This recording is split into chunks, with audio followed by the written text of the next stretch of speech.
Ayodhya രാമക്ഷേത്രത്തിലെ fund തിരിമറി വിവാദങ്ങൾക്ക് പിന്നാലെ ഉത്തരാഖണ്ഡിലെ പ്രസിദ്ധമായ ബദ്രിനാഥ് ധാമിലും സംഭാവനകളുമായി ബന്ധപ്പെട്ട് ഗുരുതരമായ ആരോപണങ്ങൾ ഉയരുന്നു.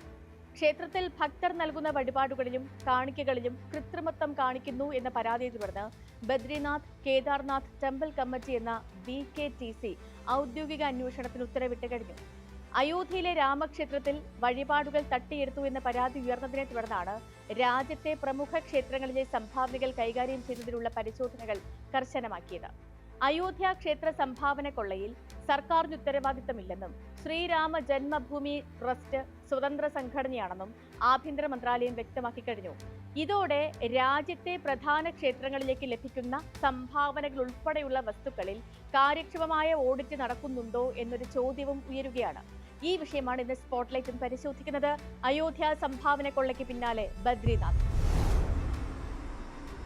ഇന്ത്യയിലെ പ്രമുഖ ആരാധനാലയങ്ങളിലേക്ക് ഒഴുകിയെത്തുന്ന കോടിക്കണക്കിന് രൂപയുടെ സംഭാവനകളും അവയുടെ കൃത്യമായ വിനിയോഗവും എക്കാലത്തും പൊതുസമൂഹത്തിലെ ചർച്ചാ വിഷയമാണ്.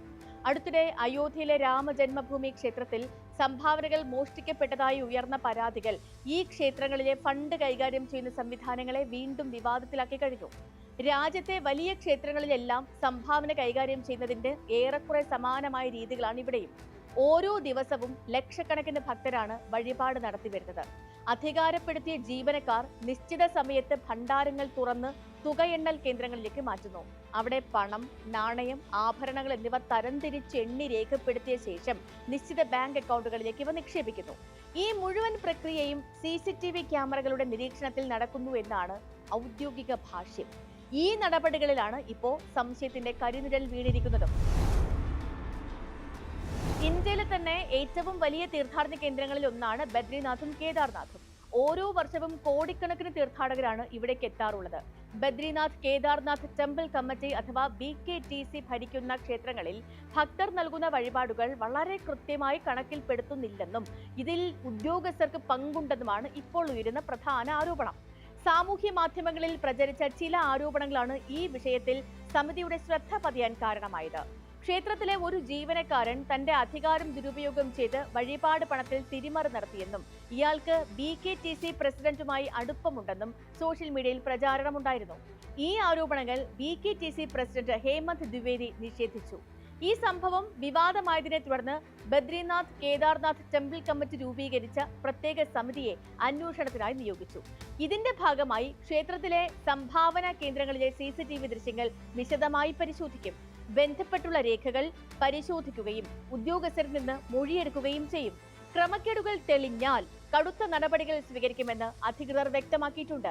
അന്വേഷണത്തിന് പുറമെ ഭാവിയിൽ ഇത്തരം അനിഷ്ട സംഭവങ്ങൾ ഒഴിവാക്കുന്നതിനായി BKTC പുതിയ നിർദ്ദേശങ്ങൾ കൂടി പുറപ്പെടുവിച്ചിട്ടുണ്ട്. നമ്മുടെ രാജ്യത്തെ പ്രമുഖ ക്ഷേത്രങ്ങളിൽ സംഭാവനകൾ കൈകാര്യം ചെയ്യുന്നത് വിവിധ രീതികളിലാണ്.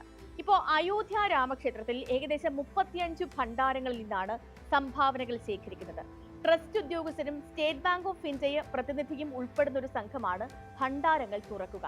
തീർത്ഥാടക സൗകര്യ കേന്ദ്രങ്ങളിലെ എണ്ണൽ ഹാളിൽ പുറംകരാർ ജീവനക്കാരും ട്രസ്റ്റ് ജീവനക്കാരും ചേർന്നാണ് തുക എണ്ണുന്നത്. വിരമിച്ച ബാങ്കർ സുഭാഷ് ശ്രീവാസ്തവയുടെ നേരിട്ടുള്ള മേൽനോട്ടത്തിലാണ് ഈ പ്രക്രിയ നടന്നുവരുന്നത്. ട്രസ്റ്റ് അംഗം അനിൽ മിശ്രയാണ് ഇതിന്റെ മൊത്തം ഉത്തരവാദിത്തം. ഓഡിറ്റ് പൂർത്തിയാക്കിയ ശേഷം തുക ട്രസ്റ്റിന്റെ ഔദ്യോഗിക അക്കൗണ്ടിലേക്ക് മാറ്റുന്നു.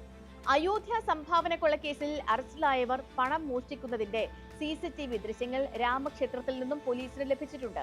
അതേസമയം ലോകത്ത് ഏറ്റവും കൂടുതൽ സംഭാവന ലഭിക്കുന്ന തിരുപ്പതി ശ്രീ വെങ്കടേശ്വര ക്ഷേത്രത്തിൽ പരകാമണി എന്ന പ്രത്യേക സംവിധാനമാണ് ദേവസ്വത്തിലെ ധനകാര്യ ജീവനക്കാർ, പൊതുമേഖലാ ബാങ്ക് പ്രതിനിധികൾ, സന്നദ്ധ പ്രവർത്തകർ എന്നിവരാണ് ഈ സംവിധാനത്തിന് കീഴിൽ സംഭാവന കൈകാര്യം ചെയ്യുന്നത്. എണ്ണൽ കേന്ദ്രങ്ങളിൽ പ്രവേശിക്കുന്നവർ പോക്കറ്റ് ഇല്ലാത്ത വസ്ത്രങ്ങൾ ധരിക്കുകയും കർശന ശരീര പരിശോധനയ്ക്ക് വിധേയരാവുകയും വേണം. ക്ഷേത്ര വിജിലൻസിന്റെ കനത്ത CCTV നിരീക്ഷണം ഉണ്ടാകും. ശേഖരിക്കുന്ന പണം സായുധ സുരക്ഷയുടെ അകമ്പടിയോടെയാണ് ബാങ്കിലേക്ക് മാറ്റുന്നത്. ഖത്രയിലെ വൈഷ്ണോ ദേവി ക്ഷേത്രത്തിൽ കോർപ്പറേറ്റ് ശൈലിയിലുള്ള മാനേജ്മെന്റ് ആണ്. വ്യക്തിഗത ട്രസ്റ്റിമാർക്ക് പകരം അക്കൗണ്ടന്റ് ഓഫീസർ, ഏരിയ മാനേജർ, സുരക്ഷാ ജീവനക്കാർ ഇവരടങ്ങുന്ന സമിതിയാണ് ഭണ്ഡാരങ്ങൾ തുറക്കുക. ധനകാര്യവും സുരക്ഷയും പ്രത്യേക വകുപ്പുകൾ കൈകാര്യം ചെയ്യുന്നു. മലയോര പ്രദേശമായതുകൊണ്ട് തന്നെ വിലപിടിപ്പുള്ള വസ്തുക്കൾ മാറ്റാൻ സുരക്ഷാ വാഹനങ്ങളും ഹെലികോപ്റ്ററും വരെ ഉപയോഗിക്കുന്നുണ്ട്. പുരി ജഗന്നാഥ ക്ഷേത്രത്തിൽ ഭണ്ഡാരങ്ങൾ തുറക്കുന്നത് ക്ഷേത്ര അഡ്മിനിസ്ട്രേറ്ററുടെയോ ഗസറ്റഡ് ഓഫീസറുടെയോ സാന്നിധ്യത്തിലാണ്. കൂടാതെ ഇതിന് സാക്ഷിയായ മാനേജിംഗ് കമ്മിറ്റിയിലെ ഒരു സ്വതന്ത്ര അംഗവും ഉണ്ടാകും. ഓരോ ഭണ്ഡാരവും തുറക്കുന്നതിന് മുൻപും ശേഷവും മുദ്ര വയ്ക്കുകയും നിയമപരമായ ഫോമുകളിൽ വിവരങ്ങൾ രേഖപ്പെടുത്തുകയും ചെയ്യുന്നു. കൂടാതെ ഡിജിറ്റൽ ഭണ്ഡാരം, പേയ്മെന്റ് ഗേറ്റ്വേകൾ എന്നിവ വഴിയും സംഭാവനകൾ വിപുലീകരിച്ചിട്ടുണ്ട്. വാരാണസിയിലെ കാശി വിശ്വനാഥ ക്ഷേത്രത്തിൽ ജില്ലാ ഭരണകൂടത്തിന് നേരിട്ട് ഉത്തരവാദിത്തമുണ്ട്. സബ് ഡിവിഷണൽ മജിസ്ട്രേറ്റിന്റെ നേരിട്ടുള്ള മേൽനോട്ടത്തിലാണ് 56 ഭണ്ഡാരങ്ങൾ തുറക്കുക. കൃത്യമായ ഓഡിറ്റ് ട്രയൽ സൃഷ്ടിക്കുന്നതിനായി ഓരോ ഇടപാടിനും നിക്ഷേപ രസീതുകൾ നിർബന്ധമായും ജനറേറ്റ് ചെയ്യുന്നുണ്ട്. ലഭിക്കുന്ന ആഭരണങ്ങളുടെ മൂല്യം തിട്ടപ്പെടുത്തുന്നത് സർക്കാർ അംഗീകൃത മൂല്യനിർണ്ണയരാണ്. വലിയ ക്ഷേത്രങ്ങൾ ഈ അത്യാധുനിക ഭരണശൈലി പിന്തുടരുമ്പോഴും ഇന്ത്യയിൽ പ്രധാനമായും കുടുംബ മാനേജ്മെന്റ്, മഹന്ത് സംവിധാനം, അഖാഡ സംവിധാനം എന്നീ 3 പരമ്പരാഗത ഭരണ മാതൃകകളാണ് ക്ഷേത്ര ഭരണത്തിൽ കണ്ടുവരുന്നത്. കേരളത്തിൽ ക്ഷേത്രത്തിന്റെ പ്രാധാന്യം, ഉടമസ്ഥാവകാശം, ചരിത്രം എന്നിവ അടിസ്ഥാനമാക്കി ദേവസ്വം, ട്രസ്റ്റ്, മഠങ്ങൾ, ക്ഷേത്ര സമിതികൾ എന്നിവർക്കാണ് ഭരണപരമായ അവകാശമുള്ളത്. സംസ്ഥാന സർക്കാരുകൾ രൂപപ്പെടുത്തിയ നിയമമോ മാർഗനിർദ്ദേശ ചട്ടക്കൂടുകളോ അല്ല ഒട്ടുമിക്ക പ്രമുഖ ക്ഷേത്രങ്ങളെയും നിയന്ത്രിക്കുന്നത്. മറിച്ച് സ്വകാര്യ ട്രസ്റ്റോ സമിതികളോ ആയിരിക്കും. സംസ്ഥാനത്തിന്റെയോ അല്ലെങ്കിൽ കേന്ദ്ര സർക്കാരിന്റെയോ നിയമാനുസൃത ഓഡിറ്റുകൾ ഇവിടെ നടക്കാറില്ല എന്നുള്ളതാണ് ഉയരുന്ന ആക്ഷേപം. ട്രസ്റ്റ് അഥവാ ഭരണസമിതി ഏർപ്പെടുത്തുന്ന സ്വകാര്യ കമ്പനികൾ നടത്തുന്ന ഓഡിറ്റ് മാത്രമാണ് പലയിടത്തും ഉള്ളത്. ഇത് സാമ്പത്തിക ക്രമക്കേടുകൾക്ക് വഴിയൊരുക്കുന്നുണ്ട് എന്നുള്ളതാണ് അയോധ്യ രാമക്ഷേത്രത്തിലെയും ബദ്രിനാഥ് ധാമിലെയും ആരോപണങ്ങൾ വെളിപ്പെടുത്തുന്നത്. കേരളത്തിലെ പ്രമുഖ ക്ഷേത്രങ്ങളിലെ സംഭാവന കൈകാര്യം ചെയ്യുന്നത് സർക്കാർ നിയന്ത്രണത്തിലുള്ള ദേവസ്വങ്ങളായിട്ടും ഇവിടെയും ക്രമക്കേടുകൾക്ക് കുറവില്ല. വിശ്വാസത്തിന്റെ പേരിൽ ഒഴുകിയെത്തുന്ന കോടിക്കണക്കിന് രൂപ സുതാര്യമായി കൈകാര്യം ചെയ്യേണ്ടത് അനിവാര്യമാണ്.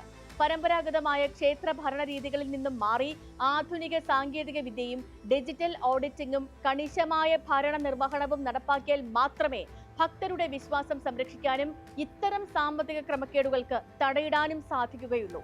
ഈ നിരീക്ഷണത്തോടുകൂടി ഇന്നത്തെ സ്പോട്ട്ലൈറ്റ് പൂർണ്ണമാകുന്നു. നാളെ മറ്റൊരു വിഷയവുമായി വീണ്ടും ഇതേ സമയത്ത്. നമസ്കാരം.